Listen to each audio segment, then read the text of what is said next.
Hello friends, नमस्कार। आप सभी को स्वागत है आपका अपने चैनल RSBP बिहार पर। आज हम लोग देखेंगे DLED एग्ज़ाम जो होगा अभी, तो इसका क्वेश्चन हम लोग देखेंगे जो कि पूछा गया क्वेश्चन है 10/6/2023 में जो पूछा गया था, तो उसका हम लोग ओरिजिनल क्वेश्चन देखेंगे और यह रियल क्वेश्चन है और आप लोग इस क्वेश्चन को ज़रूर पढ़ें अच्छी तरह से। चलिए हम लोग क्वेश्चन की तरफ चलते हैं। तो हम लोग यहाँ पे दो विषय हम लोग देखेंगे, एक विज्ञान देखेंगे और एक सामाजिक अध्ययन देखेंगे। विज्ञान से 20 प्रश्न पूछेंगे और सामाजिक अध्ययन से भी 20 प्रश्न पूछेंगे। तो हम लोग यहाँ पे 40 क्वेश्चन को कवर करने वाले हैं। तो आप लोग वीडियो को अंत तक पूरा देखिएगा और यह वीडियो रिवीजन के तौर पे मतलब बना रहे हैं, ठीक है। तो आप लोग पूरे वीडियो देखिएगा। चलिए हम लोग क्वेश्चन की ओर चलते हैं। तो देखिए यहाँ पे विज्ञान का क्वेश्चन है ये, और दोस्तों इसमें जो है हम अपना एक्सप्लेन भी अच्छे से करके बताएंगे, तो आप लोग वीडियो में अंत तक ज़रूर बने रहिएगा। चलिए पहला क्वेश्चन है लाइम जल है।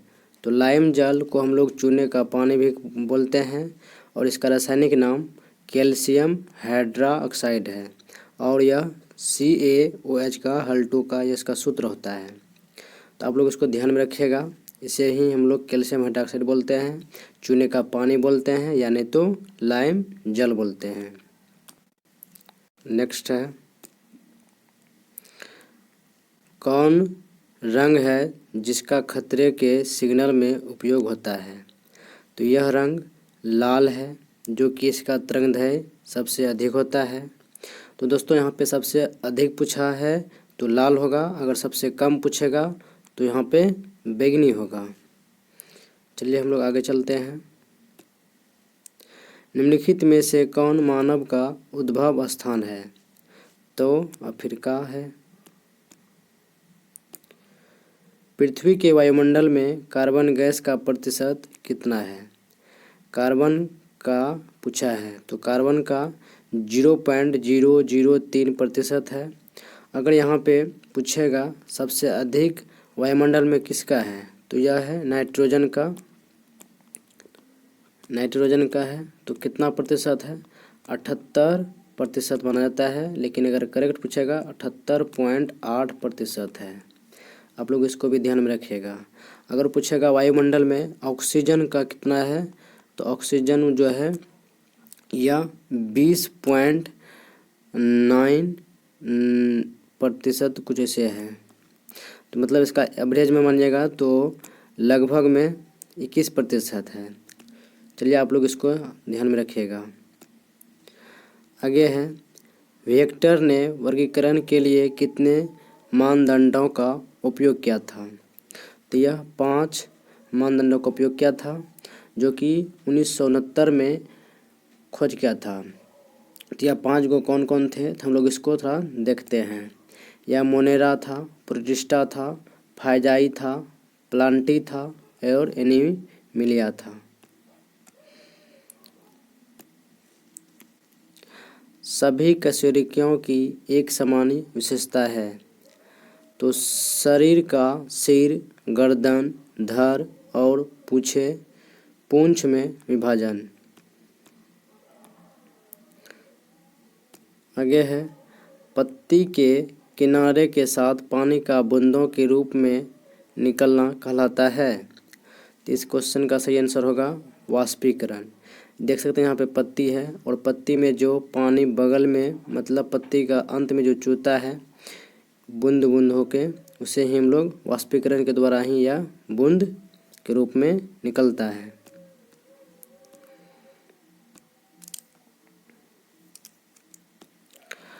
तीन प्रतिरोध चित्रानुसार एक त्रिभुज ABC की भुजाओं के क्रम में जुड़े हैं। A तथा B के सिरे के बीच समतुल्य प्रतिरोध होगा। तो इस प्रश्न का आंसर होगा ऑप्शन B 32 ओम।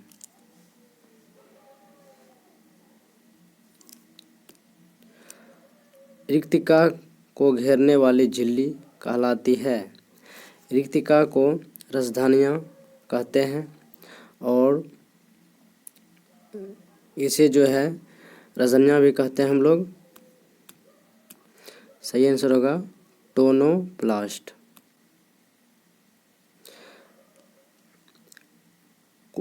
कुडनकुलम नाभिकीय ऊर्जा केंद्र भारत के किस राज्य में स्थित है? तो यह तमिलनाडु राज्य में स्थित है और यह 6000 मेगावाट का है।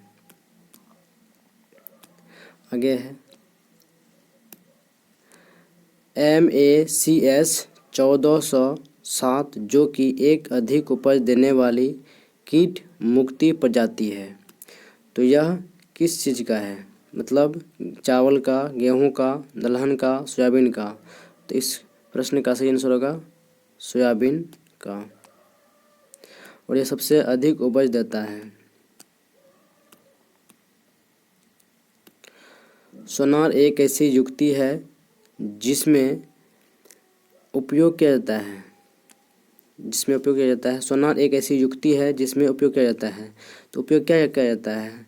सोनार मतलब प्राध्वनि तरंग का उपयोग किया जाता है। कोई भी वस्तु को हम लोग अगर समुद्र में पता करते हैं तो वह सोनार ही होता है, जो कि प्राध्वनि तरंग से ही हम लोग इसे खोजते हैं। यह क्वेश्चन सेम है पीछे वाला। आगे है जेल मिश्रण क्या है? जेल को हम लोग GEL भी बोलते हैं। यह कोलाइड विलयन का मिश्रण होता है। किसका? कोलाइड विलयन का मिश्रण द्रव तथा ठोस का होता है जेल मिश्रण।